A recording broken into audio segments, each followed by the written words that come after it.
Hey, Raymond here again, and today I'm going to show you how to master the light. Let's get into it. Welcome back. Today is important. We're talking all about light, seeing light and controlling light. With that said, photography is light, and therefore to cover all of it in just one video is impossible. But here's what you need to know now. Lighting can be really easy to use if you let it be. What I mean by that is that there's a lot of ways to use light, add light, manipulate light. It's flexible, but knowing the basics will help you start seeing the light in a way that you've never seen it before. There's a lot of different types of light. Let's take the sun for example, since it's probably what you're going to be working with most until you get like a flash or something. So even with the sun, there's more than just sunlight, because direct light from the sun acts differently throughout the day. Morning light is way different than the light that you get at high noon. Typically, the sun produces the best light in the morning and in the evening. And that's because at that time, the sun will be lowest in the sky, meaning that it has more atmosphere to travel through, making the light slightly softer. Which brings us to different types of light. Hard and soft. Hard light, or sometimes just called harsh light, is wonderful for so many things, but not the human face. Hard light happens when you have one light source, like the sun, directly hitting your subject. It produces strong shadows on the face, making the nose look bigger and the bags under the eyes darker.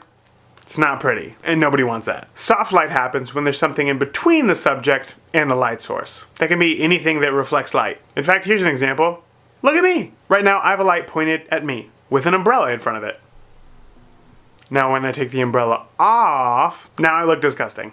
And when the umbrella goes back on, you can see that the shadows on this side of my face disappear as the light wraps around my face, because it's soft light. So just for comparison, soft light, hard light, soft light, hard light, soft light.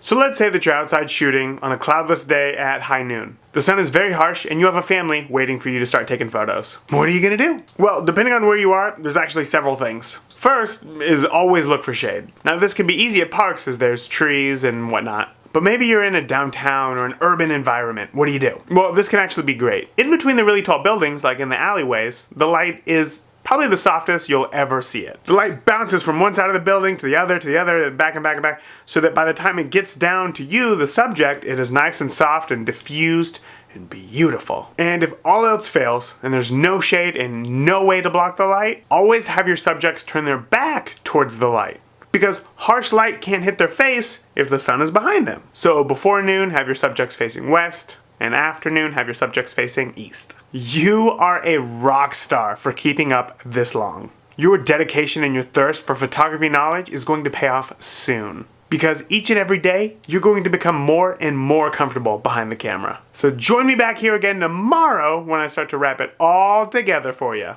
I'll see you then.